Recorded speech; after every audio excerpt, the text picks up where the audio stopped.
What's up, everybody? Saturday morning, very early, like 6:30 early. Going to be about 100 degrees today here in the North Carolina foothills. So today's going to be my first all grain brew outside. So I'm starting early. Still got quite a bit to get done before I get going. Got some sanitizing to do and a few other things, and then I'm gonna go grab me a bite to eat at my favorite restaurant here in a minute. Then I'll get back at it here in a little bit, but I'll video it as I go along. I'm not going to do a big in-depth video on this, but try to get some of it since it's my first all grain. Excited about seeing how the new equipment works out. Test it all out and get it tuned in. So I'll let you know or show you the process as I go. All right, folks, getting everything set up here to start this brew to going. See my little ghetto setup here. Like I say, for long I'll have a concrete pad poured here. It'll be a little easier on me. But sun's already getting around the corner of the house here. I'm trying to get this done before it gets too hot. Got my strike water in the pot, three and a half gallons, right at it.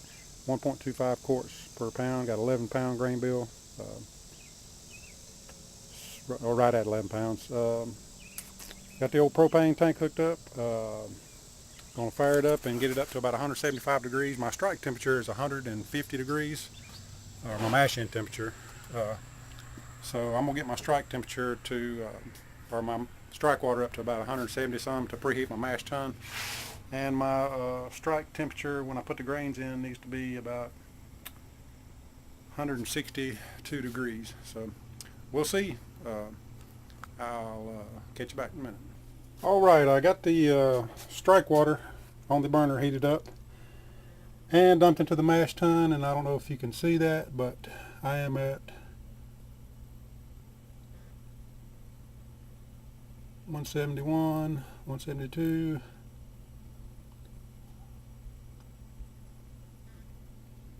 Looks like about 173 degrees. So shutting the lid at 173 degrees, give it 15 minutes or so, 10 minutes, I'll check it. Let the mash tun absorb some of the heat and get equalized. And then when my strike water gets to, like I say, about 161 degrees, I may go 165. I don't know. Just who knows what my temperatures are going to be. Like I say, this is all trial and error first time, so we'll see. Here in about 10 minutes, I'll give it a check. All right, while I'm waiting on the mash tun to equalize and do its thing, I thought I would show you the grain bill for this. This is a Bridgeport IPA clone kit. I don't know if any of you have had Bridgeport IPA. It's a really good beer. I love it. So I thought I'd give it a shot as my first all grain brew. Why not, right? But the grain bill is 10 and a quarter pounds of pale ale malt, just 2 row, and 10 ounces of Crystal 40 malt. So see that big old fat bag of grains? Can't wait to get that bad boy in there. This is exciting. I'm having a blast. The hops call for the 60-minute boil will be 1 ounce of Chinook, 11.4, and for the 15 minutes for the flavoring hops, I have 2 packets, 1 ounce of Cascade and 1 ounce of Kent Golding. The aroma hops for 15 call for half an ounce of the Cascade and half an ounce of the Kent Goldings, and then for the last 5 minutes for the aroma, the other half an ounce of Cascade and the other half ounce of Kent Goldings for the aroma. So got the little digital scales ready, and I'm hot. It's hot outside. It's hard work to make beer, but it's fun. So there you go. That's the Bridgeport IPA grain bill, and here in 5 minutes or so I'll get the dough in going. All right, folks. The batteries went dead on my camera recorder, so didn't really get to show you the dough in. But the strike water went into the mash tun at 173 degrees. I checked it in 10 minutes. It had lost 5 degrees, so the mash tun absorbed 5 degrees in 10 minutes. So I gave it a little bit longer, stirred it a little bit, and in 5 more minutes, which was 15 minutes total, it had lost 10 degrees altogether, down to 163 degrees.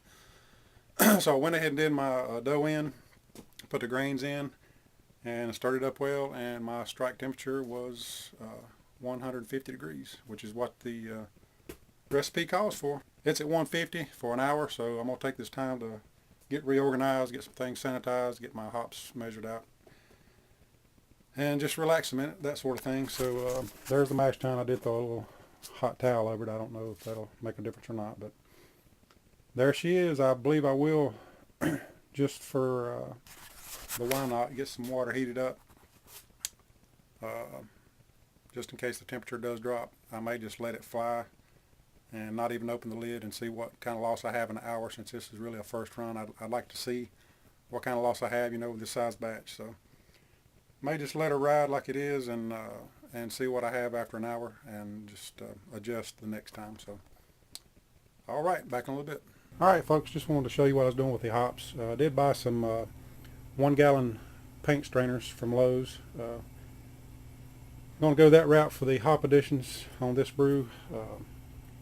Got me a nice little digital scale I've had for a while.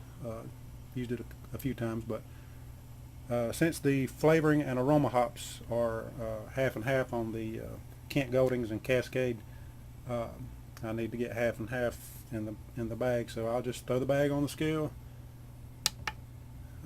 hit tare, and I'll add the I've already got one done, so there's a half ounce of Kent Golding and a half an ounce of Cascades already in that sack. So that'll go in for the 15 minutes or the 5 minutes, whichever one I decide. Doesn't matter, because there's going to be two identical. So the rest of these should add up to an ounce.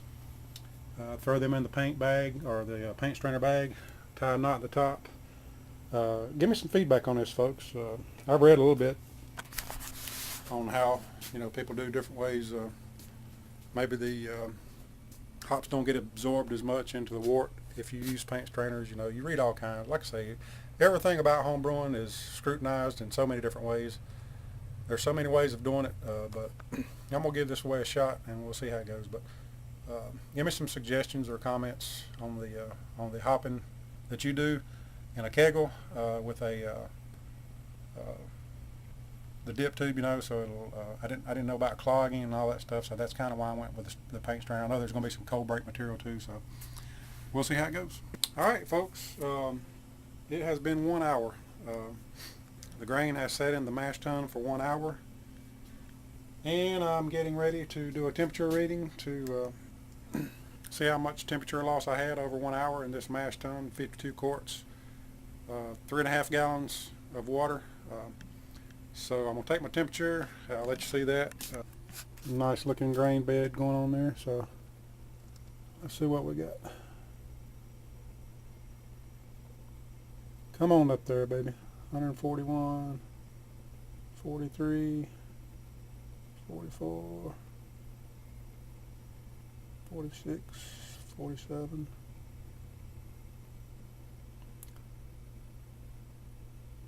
Looks like about 48. That just jumped to 48 there. 48, 50. Actually, it's 151 there. 152 there.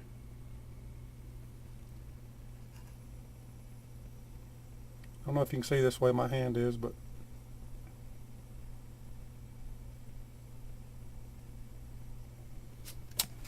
so bam, there you go. I'm tickled with that. Looks like my temperature held in my mash tun just perfectly. Didn't lose any heat.